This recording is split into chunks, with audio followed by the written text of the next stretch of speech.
Welcome to another conversation in People in Fundraising. This podcast features interviews with nonprofit professionals who discuss their career journeys, lessons learned, and enthusiasm for working in fundraising. And here is your host, the founder of People in Fundraising, Tim Wilson.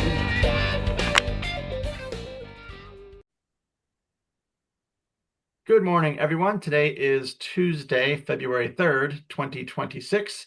I am delighted to welcome you to a new conversation in the weekly nonprofit podcast, People in Fundraising. And today I'm really excited to welcome our guest, Bibi Babatunde, to People in Fundraising. Good morning, Bibi, or good afternoon, where you are. Good afternoon, team. Thank you so much for having me here today. I'm so excited to be a guest in this awesome podcast. And yeah, a quick introduction. My name is Bibi Babatunde. I'm the Director of Fundraising and Initiatives at an awesome organization in Ontario, Canada, called Services in Housing in the Province. And what we do is provide housing. So think of it from emergency housing to transitional to supportive and even affordable housing to people with mental health and addiction challenges across 3 regions. So we're in the Peel region in Ontario, Dauphin, and Kitchener-Waterloo. For those of you that are not Canadian, think about it as a big province, but working in 3 different regions or 3 different municipalities, for lack of a better word. And it's just been an amazing ride at this organization and the work that I do. Certainly a lot of fun in fundraising is happening here. So thank you so much for having me on your podcast today. My pleasure, Bibi. I look forward to our conversation and learning more about your career. Also, before we get into the questions, just want to say thank you to another fellow nonprofit leader in Canada, Pam Aranas, who connected Bibi with me. So thank you, Pam, for the introduction. And now, Bibi, if you can please tell our audience in a few minutes how you entered the nonprofit development fundraising profession, please. Thank you so much for that question. It's a story that I love telling.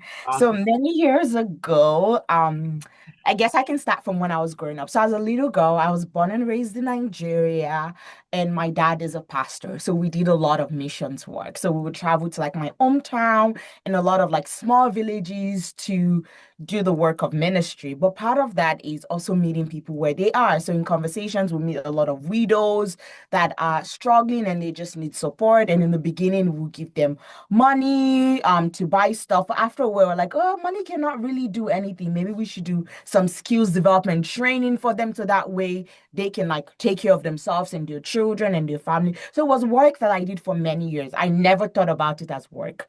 You never, like philanthropy wasn't even a career path for me for so many years.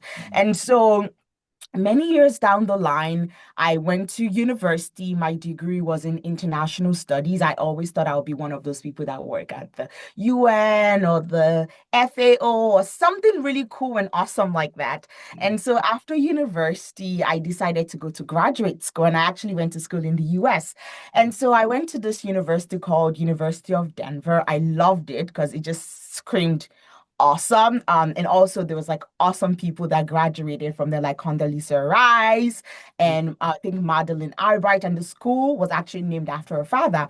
So I got there, I was going to get my degree in international development because even though I wanted to do the UN or FAO kind of work, I was like, okay, what skills do I really need? What education do I really need to get into this? And so I started my course in international development.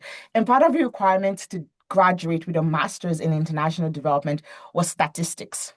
Oh. And there lies the problem. I am not very good at numbers. It's just, I know people will be like, don't say that about yourself. No, I know. Know yourself. Like, know thyself. I'm not very good at it. But I was like, you know what? Maybe with sheer determination and hard work, maybe I would do really well. And so we didn't have a semester system. We had a quarter system. So my first quarter system, I did a great job. I had all A's. I didn't pick up statistics that quarter. Second quarter, I was like, okay, we need to do stats 1. And to graduate with an international development degree, you need to do stats 1, 2, 3 in advanced stats. And so stat 1, I studied really hard.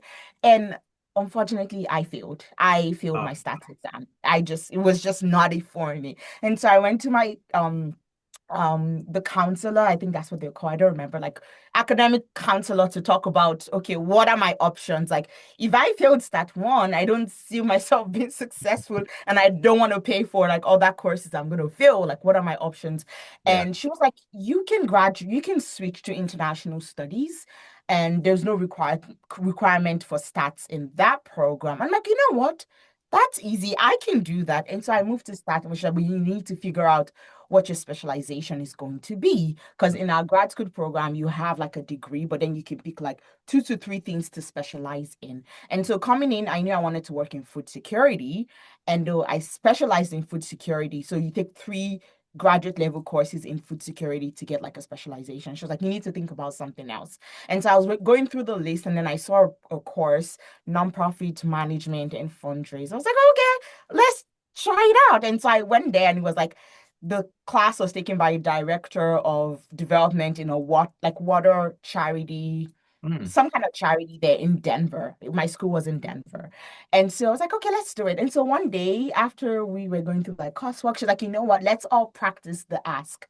How do you ask someone for money? So she yeah. was like, on the spot, everyone make up a fake charity and ask your neighbor for money. And so like, of course, I made up my charity and all of that. And so I had like my partner, she did our pitch. I was like, great, great, great. And so I did my pitch. And then my partner was like quiet. I was like, was he that bad? And she's like, no, no, no, no, no. Have you ever thought about this as a career? Because you're so passionate. Like, I actually want to give you money right now. And I'm like, asking people for money? No, I've never thought about it as a career. And she's like, no, you should really look into it. Like, you could actually do this professionally. And I'm like, you know what? Wonderful. Okay, that's good. And so that year I did an internship at the Children's Hospital of Colorado Foundation, where I got to do like work with like the event team, major gift team, work on the sea. Like I did a lot of things, and I really enjoyed myself. It was so, so beneficial. And so that's how I got introduced into nonprofit fundraising. And then it always takes me back to my roots, because I was already doing the work in a different capacity, but Yeah. never thought about it. Because like back in my country, I'm from Nigeria, philanthropy isn't really a thing, because community just comes for community Yeah. mostly, especially if it's like international development. But community development is, there isn't a name for it. Like we all just support and help each other. So yeah, that was how I got into it. It took me a stats class that I failed, and it took me taking classes scared, and a lot of things. And so yeah, I landed here, and I'm actually really glad that I did, because it's been a phenomenal experience so far. Oh, that's wonderful. Thank you for a very energetic and detailed explanation about your path to nonprofit work. That's fascinating. Thank you. Yes, and I'm with you with stats and other things. My wife is a math major. She teaches math, and I leave all the numbers to her. So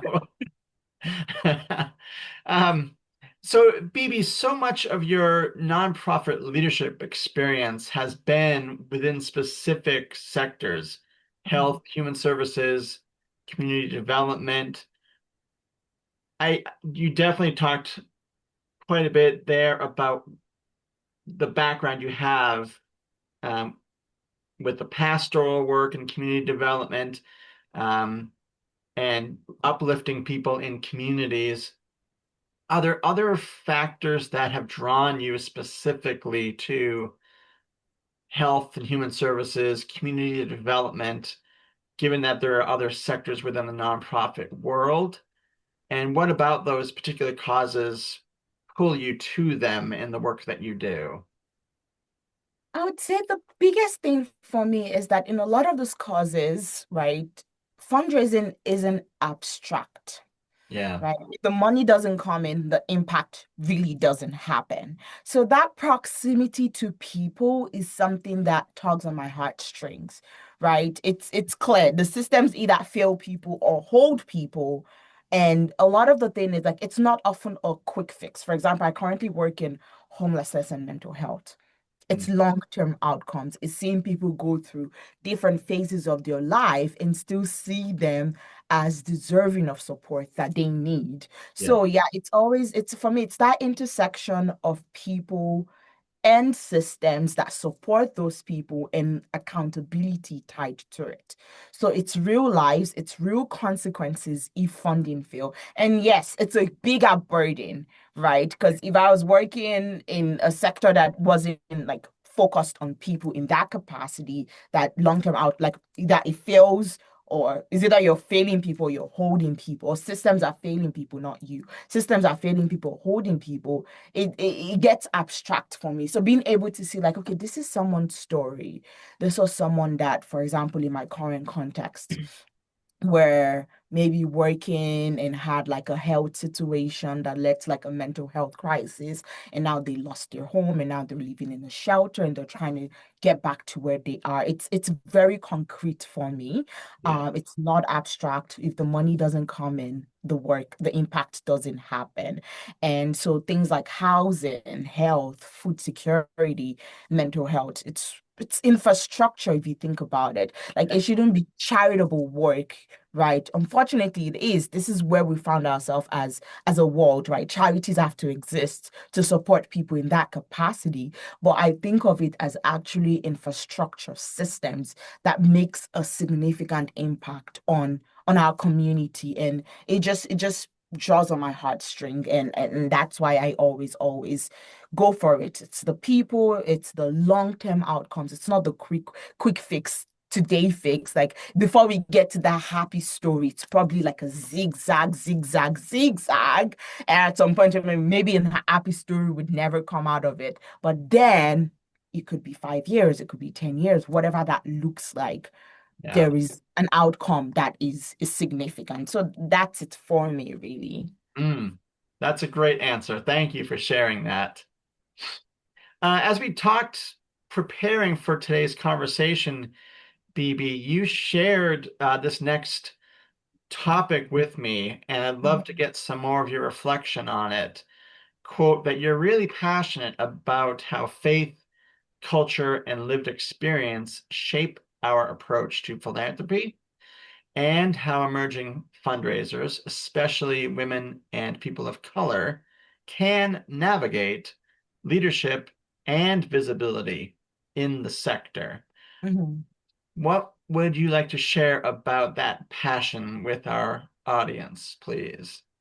Absolutely. It's thank you so much for even giving me an opportunity to talk about it. I think it's a lot of showing up as yourself to the best degree that you can be um authentic.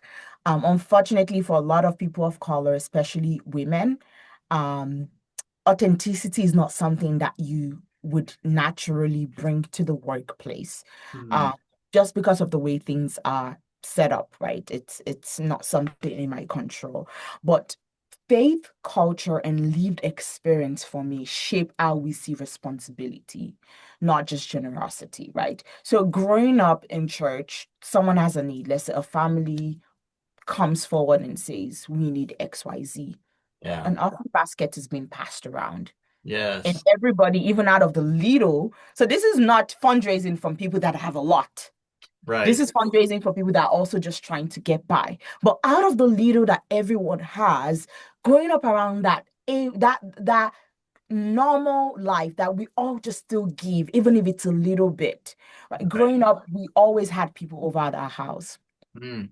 People staying with us for 3 months. It was just normal. Like I'll just show up from school, like, oh, okay, we have somebody new.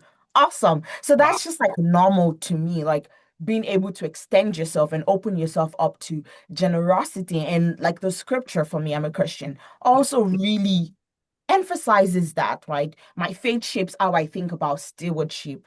And for me, my culture also shapes how communities must understand trust and dignity, seeing Yes. that those that I'm serving, they're just like me, Yeah.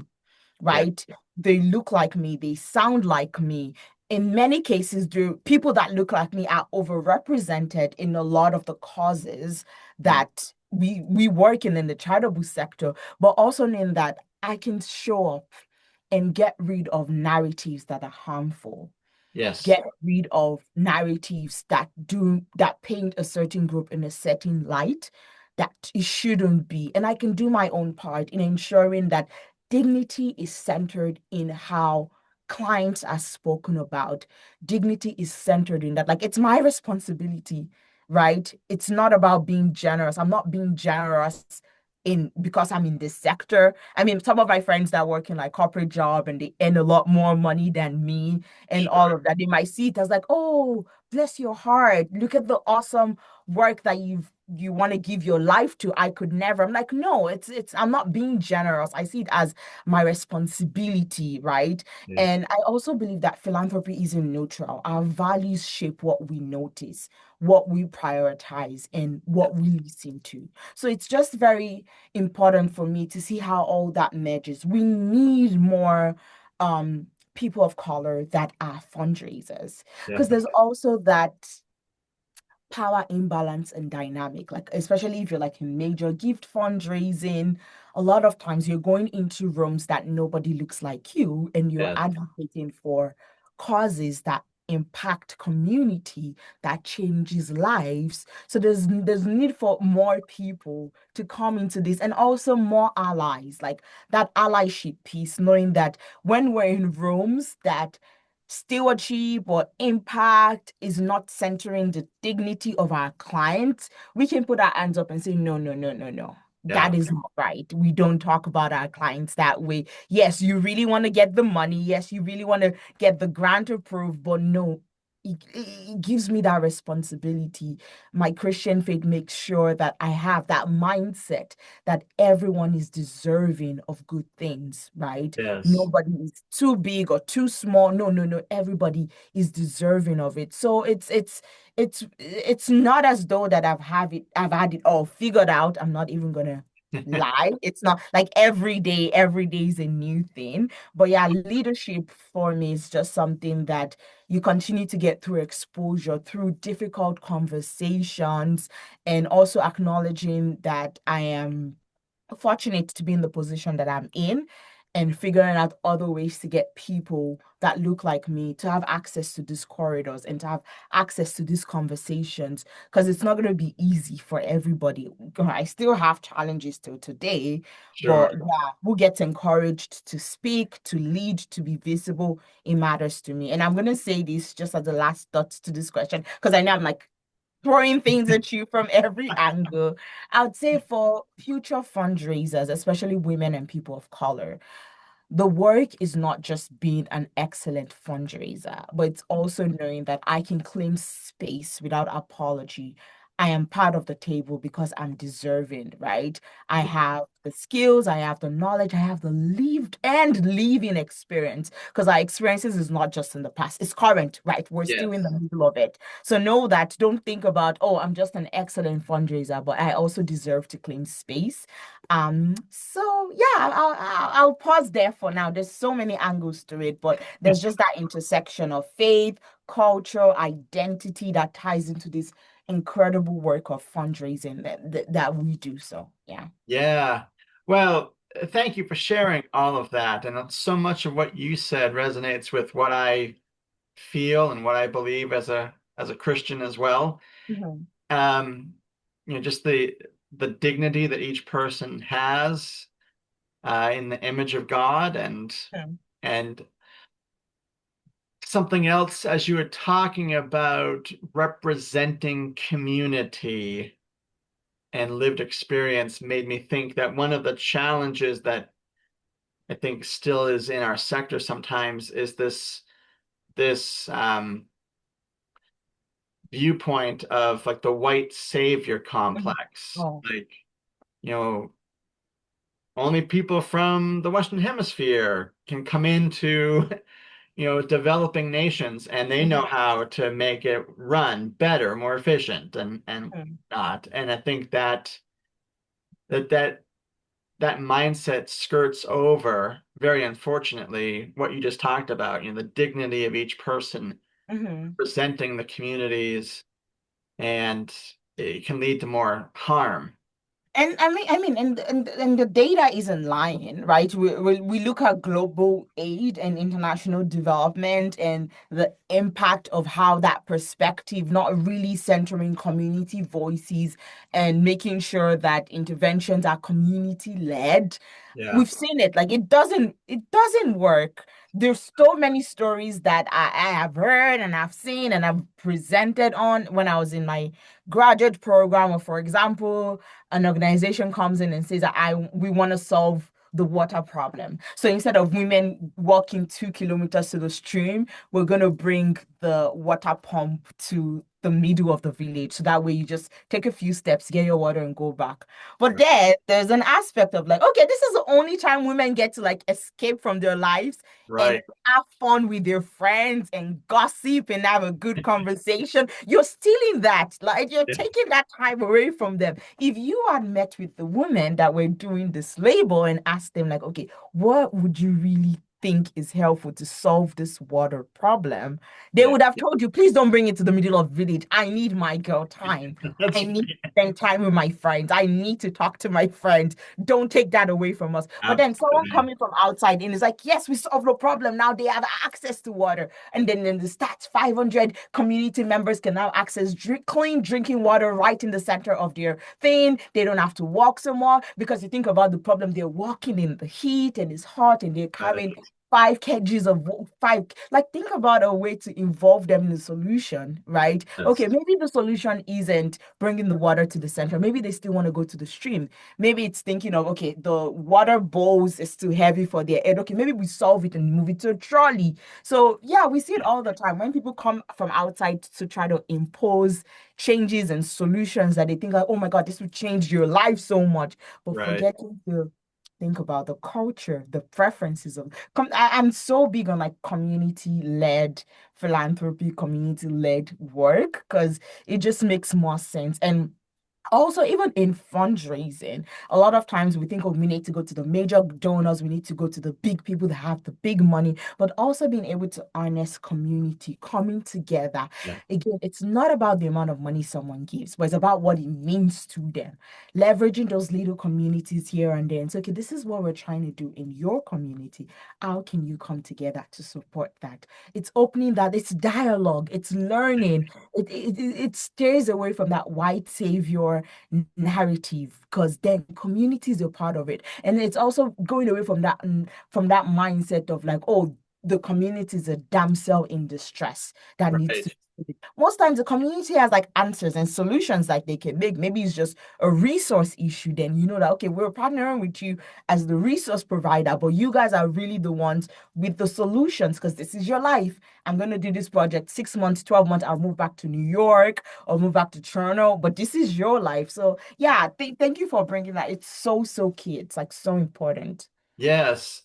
Thank you. And as another follow-up, Bibi, you talked about how to get more women and in particular people of color into nonprofit work.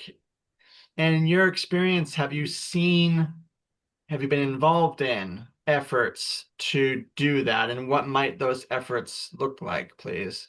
So here in Canada, we have an organization called the Black Canadian Fundraisers Collective. And so it's a collective of Black fundraisers. Some of them are marketing professionals, different things, because well, our work touches with different things. And what the collective does is we come together as a group to support one another. And Mm, a lot of people have like experiences in their organizations that might not feel empowered or safe to talk to like leadership about it, but being able to come to collective and say, I'm dealing with this issue and I need support, I need guidance. It's something that we do. And recently, a high school student reached out to us to come talk to the high school about fundraising. It hasn't happened yet. It's going to happen sometime in the spring. And I put my hand up. I signed up. Like, I want to be there. I want to talk to high schoolers. Like, this is a pipeline. Fundraising isn't for a lot of people. I don't think I've ever met anyone that said since I was like 2, I wanted to be a fundraiser. I right. think a lot of us just find our way to it and we love it to stay in it. But being able to start telling young people like this is actually dignifying career that makes an impact in the lives of people. You don't have to spend 50 years figuring out what you want to do, but Right. this is it. So, like, that's one of the things that I do. And I'm always looking for opportunities. Any opportunity I get, I tell people I'm a fundraiser. It's a wonderful career. If you want to talk to me, if you want to pick my brain, if you want to have coffee chats about it, I'm open. I'm open. Like, I want a lot more people to come into it. It's scary for some, right? Like, oh, Definitely. so you're working for a charity. How does that work? And then my friends will also tease me that, are you really begging people for money for a cause? I'm like, no, I'm aligning people's interests with what they're like. I'm aligning interests. Like, your money is meeting your interest.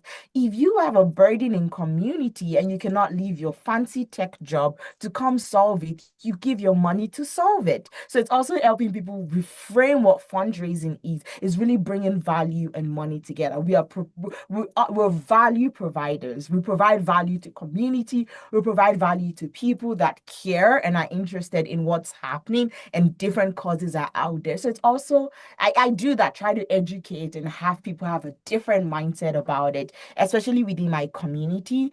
Um, and so I really hope that translates. I really hope something I do inspires people to know that, oh, this is actually a career worth considering. And thankfully, there are like programs at undergraduate and graduate level these days that are focused exclusively on fundraising. So hopefully many more people get into that. And part of the things that the BCFC does is that we also look at higher education institutions here in Canada to partner to provide scholarships for Oh, people of color that might be interested in that. And so it's also good work that we do and try to really encourage more people to come into the industry. So yeah, it's an organization that I'm proud to be a part of. It's an amazing collective. So yeah. that's wonderful. Thank you for sharing that, Bibi. I want to talk a little bit, or have you talk actually, a little bit about your current role at the Services and Housing in the province, SHIP, Mhm, where you're responsible for developing and implementing SHIP's first organizational-wide fundraising strategy. mhm. I'm just curious, was that objective part of what attracted you to SHIP when you were looking for your next opportunity? And how is the strategy going organization wide? So what actually excited me wasn't really building like from scratch. It was just a chance to build something that is coherent, sustainable, and shared across the organization, building something that would outlive me. And so it's working really well. I think the organization is an incredible organization. Everyone is so open, everyone is so ready to help, and everyone is just excited about what fundraising could look like, and building those systems and that infrastructure. I see it as an opportunity to come in and do great work. Yeah, I wouldn't say it's a blank canvas because that would discredit all the work that other people have done before me, but I see it as a great opportunity to do more and continue to just do that great work that we're doing in the lives of those that we serve. So I'm yeah, excited about it. I mean, definitely, um, I wake up excited in the morning. I think that's a good thing. A lot of times, yeah, fundraisers, a lot of people don't get excited in the morning when they wake up about their career. Because for me, when I wake up in the morning, I'm like, yes, another chance to build something, to figure out a problem, to solve it, to even not even solve it as like case closed, but like to start a process of solving it, to start a process of designing something that would outlive me and that would have great impact on people. So yeah, I'm excited about it. It's going well. I have good support with our leadership, with the teams, and yeah, it's gonna be amazing. Too soon to say anything because it's just been like about 6 months that okay, I've been there. So yeah, it's going well. great. I'm glad to hear that. Yeah, for sure. And for our last question here, BB, as I do a little bit of research, what's on LinkedIn, and shared by guests on that platform as I put together this questionnaire. So I was just curious with your master's degree that you talked about earlier, some volunteer work you've done in Nigeria. I wondered with community being such a focal part, understandably, about who you are and what drives you in nonprofit work, do you envision perhaps a time in your career where you would maybe do more work on the ground in Nigeria or in other parts of the world? Maybe consulting. You're still in Canada, but you're consulting, taking the great experience and enthusiasm and energy that you have for causes in that direction. I think something that I'm very grateful for is the global training and experience that I have in the countries that I've lived in. But I've chosen Canada to be my home. And I don't see it as a either or. I see it as a different season of contribution for me right now. Like, I don't know what next 10, 20, 30, 40 years holds. But thing is that the global perspective that I have really informs my Canadian work, especially because Canada has so many newcomers. So I still get to have like a global perspective, even in the Canadian work that I'm doing. And the Lord hasn't told me to do anything else yet. So there's also that Good. piece. But yeah, I wouldn't say it is a either or thing for now. I'd say it's just a different season of my contribution. I have a 2-year-old, so I'm like, yeah, this is we're raising it to be very Canadian with a Nigerian foundation. So yeah, it's yeah, it's not a thing that I'm considering now, but I just see it as a different season of contribution. Like who knows, maybe when I retire in the future, that might be a thing. But yeah, for now, I'm just enjoying the ride and being very grateful for where I am right now. And yeah, I hope that answers your question. Doesn't give you a lot to go with, but yeah. That does. I think that's a really healthy and solid perspective to have too. Like, this is the season of life I'm in, career-wise, personal-wise, with a 2-year-old. Those are wonderful, wonderful days as a young parent. Mhm. And I think just having that perspective is really admirable. So I wish you all the best, Bibi. Thank you. Thank you so much. I appreciate that. Yes, my pleasure. And I really am excited to share your conversation with our audience, probably sometime this spring.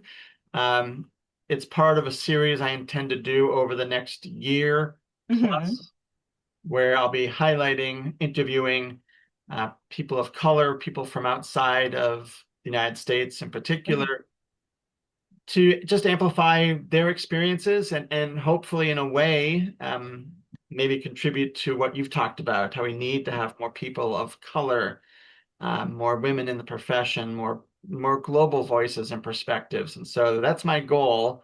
And I appreciate you being on the program today to talk about your career, Bibi. Oh, thank you so much for having me, team. It's been such a wonderful conversation. I'm glad to hear that you're also Christian, so we connect on that front. But Absolutely. yeah, it's a great podcast, and what you're doing is incredible. We need more of this conversation, and I'm glad that you're opening it up to like everybody and bringing it down to Canada. And I wonder what other countries will be included in this as well. But yeah, I look forward to hearing all about it. Wonderful. I appreciate your support and your kind remarks, Bibi. Yeah. And for our audience, you will be able to find Bibi Babatunde's conversation across the various platforms that you've sought out these conversations in the past over the last 4 years. LinkedIn with the link to the audio video on YouTube. Then for people that listen to podcasts on Podbean, and thanks to my 100th guest, Luis Diaz of WISE and the Donor Participation Project, he is sponsoring my website. That is at peopleinfundraising.wordifysites.com. So please check out Bibi's conversation on those platforms in the spring. And I look forward to staying in touch with you, Bibi. Same here. Take care, team. Thank you. You too. Bye.